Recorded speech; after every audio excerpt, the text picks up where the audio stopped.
Hey everybody, it's Austin Ward back for another Lettermen Live at Lettermen Row headquarters in downtown Columbus. The off-season drills, we've got Reid Fragel in the building here. It's Lettermen Live brought to you by Byers Auto. Off-season is finally almost over for spring ball. I don't know if players start counting down the days to actually get back on the practice field, or maybe you just love mat drills. I don't know. No, it's definitely not the case. I think everybody gets to the point where the whole competitive nature takes over. You're tired of hitting the same guys and going up against the same guys. And those guys are obviously your buddies, so you're kind of anxious to use what you've gained in that offseason against somebody like an opponent that actually matters. We talked to Beanie last week about his experience, and he said that he used to be able to sneak out, that he would fake some illness and miss the 6 a.m. I don't know if everyone is allowed to get those excused absences. I think Beanie can get away with that stuff. Guys of his caliber back then could get away with that stuff. But times are changing, man. I think Ohio State is so loaded at most positions now, not particularly the offensive line per se, as we'll be talking about here today, but I think you have to be coming into camp and spring ball fully prepared to compete and go out there like take nothing for granted, basically, because there's a whole roster of guys out there, young guys, that can play at most positions. What was your best or worst memory from mat drills? Worst memory? Oh, man. He probably won't appreciate this, but Rick Court jumping on my shoulder during a towel drill and almost blowing out my damn shoulder going into my senior year. We became friends after that. We were friends before that. He's from my hometown, Grosse Pointe. But it was just one of those heat of the moment things where, I'm on all fours, locked out, and he jumps on my back to kind of get me to try to get lower, and he's all amped up, and it kind of just stopped for a second, like, oh man, that was close. But that was as bad as it got. Everything after that, it was all awesome looking back on the competitive drills that we had, and it's one of those things that all of us look back on like, damn, I can't believe we went through that stuff. I can't imagine those headlines.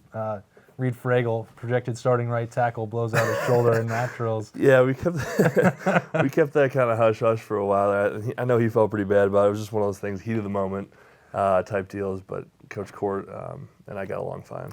Reid has obviously become a professional at this at Lettermen Live, brought to you by Byers Auto. He dropped in that segue about the offensive line and not maybe being as thin before this week as now they are after Monday's news, where Jonah Jackson, the graduate transfer from Rutgers, is going to be coming in. He'll arrive in May, and I think, Reid, there's a high probability that this guy could become a starter in short order for the Buckeyes, but there's a lot of work obviously ahead of that. He's not going to be around for spring ball. I wonder how big of a deal, just in the big picture, you think this pickup could be? I think it's huge. I think the depth, there's about 4 spots in the offensive line that are pretty much tied up right now, I think, that are going to be almost a sure thing. But he's going to be able to fill the gaps, whether it be at depth or at a starting position. I think he'll be able to come in right away, obviously, with his experience. I think he started like 11 games last year. Mm-hmm. So you're not going to have that delayed time where you got to teach a younger guy, maybe a freshman that you're hoping will come in and fill that role. He'll be able to come in and be a plug-and-play type guy where he'll get stuff a lot quicker than a younger guy would. Yeah, this has been a situation where Ryan Day's not hid from it. They've got the makings, I think, no matter if they'd had Jonah Jackson or not, mm-hmm. of a really good top 5. But then beyond that, you just don't know. You could be relying on some of these guys we broke down, the true freshmen. Yeah. What you have in Thayer Munford and Wyatt Davis, but after that, what's going to happen at right tackle? Brandon Bowen's been injured. Nicholas Petit-Frere has never actually done it yet. Joshua Allaby, we've seen a little bit of him now. They started in the Rose Bowl, but that's high potential, but it's also high uncertainty. Yeah, and I think you got to err on the side of the uncertainty, because you look at these offensive line units year in and year out, you're going to have a group of 7, 8, maybe even 9 guys sometimes that are going to rotate in due to injuries. That's just something you have to bank on happening and err on that side of caution. So adding a guy like this to the repertoire just makes things that much easier. We got a question on Twitter this morning. I said I would have to ask you about it, Reid, because I think the answer to me from an outsider's perspective is obvious, and it was, if you're looking at the grad transfers, who's going to have an easier time learning the playbook? Is that an offensive guard/center or the quarterback of the team? I don't mean it to be that simple, but it seems like, and maybe it's harder than just seeing somebody and hit them. There's a bunch of different schemes and factors that go into playing offensive line, but you think of the quarterback, that guy's got to know everything that's happening on the field. Yeah, obviously I'm not really experienced in the whole quarterback position, but I would have to say the quarterback would have a lot tougher time to if you're talking about a plug-and-play type guy, he's not going to be as ready as a guard center would. There's a lot of things at a guard center role or inside the offensive line unit that you're going to be able to recognize, because a lot of it's just schematically recognizing what the defense is doing, and a lot of the verbiage that offenses use are all the same. So it's just a matter of what do you guys call this block? Okay, you call it that, I call it this, and kind of tying it all together. So I would say the quarterback has a lot harder. Right. He's got to worry about the coverages, what route they're running in this play, and all that good stuff. So, I didn't want to make an assumption on it, but it felt like that might be the case. yeah, I think you had the right assumption there. Well, good. We got to the bottom of that, and we've got some recruiting coming up in a bit here with Jeremy Birmingham on Lettermen Live, brought to you by Byers Auto. But Reid, before we let you get out of here, the spring ball is just a week away. We talked about that offensive line. I know that's where your attention's going to be. Is there another unit, another group, another coach, another scheme, anything that you are curious to see what transpires over those 15 workouts, and then just how important are they for building into 2019? Well, I think they're extremely important heading into 2019. That you're going to find out. You're going to find somebody emerge from this group of offensive linemen, the young guys in particular. I want to see how the tackles kind of pan out. I think Thayer's got the left tackle obviously locked down, but that right tackle spot's going to be something that I'll be keying in on to see how that ends up. Sure. All right, that's Reid Fragel. He's hanging out with us here on another beautiful off-season day in Columbus, Ohio, counting down until spring ball starts. And then we just got a few more interminable, terrible months until actual football returns. So we'll be breaking that down all year no matter what. He's Reid Fragel. I appreciate him joining us on Lettermen Live, brought to you by Byers Auto. So now let's talk to Jeremy Birmingham and get a little recruiting insight. All right, now we welcome in my man, Jeremy Birmingham, up in his recruiting headquarters. Unfortunately, not down with us in the beautiful weather of Columbus until spring ball starts. But we'll be back together soon, Birm. Reuniting will feel so good. But how are things up there now? The wind has died down. I saw a number of things flying in the last couple of days that I hadn't expected to see.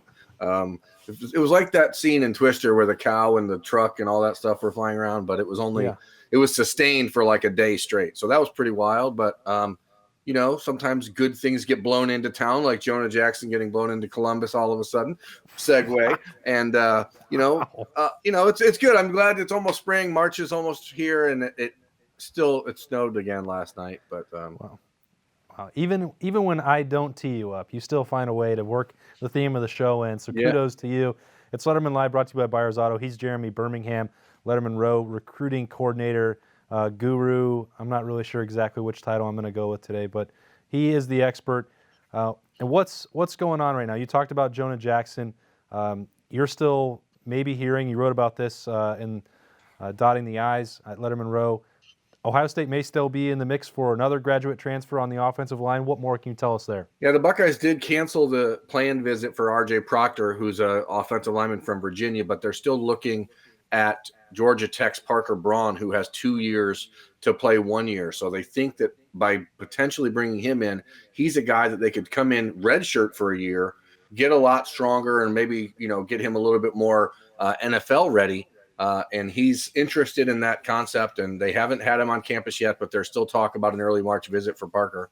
And that's a guy that's been to Florida. He's got a really talented younger brother named Joshua Braun, who's a 4-star prospect in the class of 2020. So there is maybe a little angle there that the Buckeyes could play if they're starting to look at Joshua, who they haven't offered yet. But Parker is a guy that has obviously played in that very run-heavy offense at Georgia Tech, very aggressive in the run game. Might need some work in pass pro because Georgia Tech doesn't throw the ball or hadn't thrown the ball in the last couple of years. So that's one name to still look at, and that would bring the Buckeyes to 87 guys on the roster. So then obviously people are going to start wondering who leaves, who goes, and as we've said over and over again, don't worry about that. It'll figure itself out by August because it always has to. Yeah, and it's also not, I try to use this caveat as much as possible. It's not fair to those guys that are, let's say, in the 80 to 5 range, if you listed the scholarships in order 1 through 85, to list them as possible candidates to leave. They aren't going to be forced out or anything like that. Sometimes it's a medical situation. Sometimes it can be much higher up in a playing time or a graduate transfer. We're not going to name those names, right? They're going to let the kids make their own decisions. But it's a extremely safe bet that Ohio State is not going to show up in August over the number. Yeah, I mean, I don't think that they're going to be the first team to challenge the NCAA on that. So I would imagine that they're just going to let it figure itself out. If they have an inclination that a player or two could be leaving, then they'll still look at adding someone else. And I think every year we go through this, and every year we realize someone always leaves. There's always more attrition. It is never fair, as you said, to speculate as to who it could be, but it doesn't really matter. There's going to be more changes. All right, Berm, you wrote on Tuesday at Lettermen Row in your recruiting question of the day about a bunch of prospects from the Washington State area that are on the board for Ohio State. Now, there's also been this talk about, well, you've got to seal up the borders again to Ohio and get these kids. So why the emphasis of going all the way across the country, about as far as you can, to get these guys in the Pacific Northwest? You know what's really interesting, what Ohio State has done in the last handful of years. 5 years ago, Georgia was down, okay? So the Buckeyes went into Georgia and started recruiting in that area very heavily.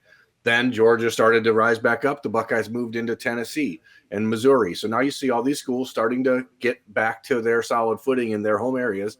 And Mark Pantoni and his staff are looking for the next area of the country where there may be an opportunity to go in and pull some players that they hadn't had an opportunity before. They're doing it in Arizona with Jack Miller and focusing on Bijan Robinson down there. But they're also doing it in the Pacific Northwest, where they've already landed Guy Scott, where they have a very good relationship with Guy, but who he's teammates with 3 of the top 5 players in Washington and best friends with the top ranked player in the state of Washington, and Savell Smalls, a linebacker. And the Buckeyes have also hosted Garyon Hatchett, who is one of the top offensive line prospects on the board, for 2 visits already, and expect to host him for an official visit coming up. So they see an area that's susceptible to maybe going in there and saying, hey, why not come to Ohio State and play football out here? The Pacific Northwest has been sort of forgotten, I guess, by the mainstream college football, for being honest. Oregon's been down. Washington, as good as they've been under Chris Peterson, aren't really moving the dial nationally. And the USC and UCLA and the schools out in California that have always done well in that area are playing terrible football and recruiting terribly. So it's opened up a door for Ohio State to go out there and find a niche that they can say, hey, we can exploit this. And again, Mark Pantoni and the Buckeye staff have done that for years in the southeast part of the country. But now they're seeing that the national brand of Ohio State, as big as the Buckeyes are, they can go anywhere they want. It's just interesting to me because you talked about, you mentioned Chris Peterson, but you also have Mike Leach and Washington State getting things going. It's interesting to me that the thing that you described was when Georgia was down, Tennessee was down, when Missouri wasn't really an option, for Ezekiel Elliott, even though it went down to the wire, whatever. It's like that's a state where those programs are actually both functional. Is it more that USC doesn't have a draw there, so they can fill the gap for Power 5 programs, or I don't want to belabor the point, but it's just interesting how it's playing out there. I think it's more that USC and UCLA and Oregon have been down. Oregon's now on the way back up. But also it's a firm understanding from players all around the country that Ohio State, Alabama, Clemson, there's a couple schools that are just bigger than everyone else.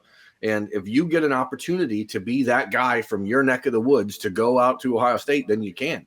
And you should do it. The Buckeyes have signed one player ever from Washington, and that was Archie Griffin's nephew. So the opportunity for these guys to kind of blaze their own trail and to do it at a place that is the cream of the crop in college football, it's hard for these kids to turn away from. And you look at what Brian Hartline's done with Guy Scott, which is really where this has started in the Seattle area. He's found a connection by just being a grinder. And you see Guy Scott blowing up all over the country this last week at the opening, and then at the Pylon 7-on-7 event in Las Vegas, where he was the player of the weekend, basically. He's now kind of the big name in that class, and he's drawn some other interest from up in that area. We're talking recruiting, Ohio State recruiting on Lettermen Live, brought to you by Byers Auto with Berm. Berm, if you look at the last week since we spoke on this show about recruiting, and you have all your notebooks every day and your recruiting questions, and now if you haven't seen Bermanology, I highly suggest that anybody interested in Ohio State recruiting, which I think is everyone watching this show, that you check that out on LettermenRow.com or our YouTube channel. Of everything that you've read, talked about in the last week for Ohio State recruiting, what do you think is the most interesting development for the Buckeyes right now? Well, I think it has to be the Lathan Ransom Bijan Robinson combination out in Tucson. To have those guys, and that Lathan Ransom made a visit to Ohio State over the weekend. It's his first visit. He's a key part of this class in two ways. Number one, because he's a really good safety. He's a 10th ranked player in the country at his position. But number two, he works as sort of an envoy for Ohio State at this point, going back to Tucson and South Point Catholic High School and talking to his good friend and teammate, Bijan Robinson, who is undoubtedly the top player offensively on Ohio State's board at running back. He might be their top overall player in the class of 2020 left. And they need a bell cow running back in this class. They need a superstar running back in this class. And Bijan Robinson is the guy they want it to be. So having Jack Miller out in Arizona, and then on the flip side, losing Darvon Hubbard from Arizona at running back, it just opens up this whole can of worms. And I think that it's so important for Ohio State to continue building on what they've got with Bijan Robinson and getting him on campus soon. Well, spring football is almost here. Braun will be back down hanging out with us in HQ in the weeks ahead, but we all know the recruiting never stops. Berm's hard at it. Check him out every day at Lettermen Row. We appreciate him hanging out, as always, on Lettermen Live, brought to you by Byers Auto. Reid Fragel for coming in to hang out with us this afternoon and talk about Jonah Jackson. I'm merely Austin Ward. We'll see you next week on Lettermen Live, brought to you by Byers Auto.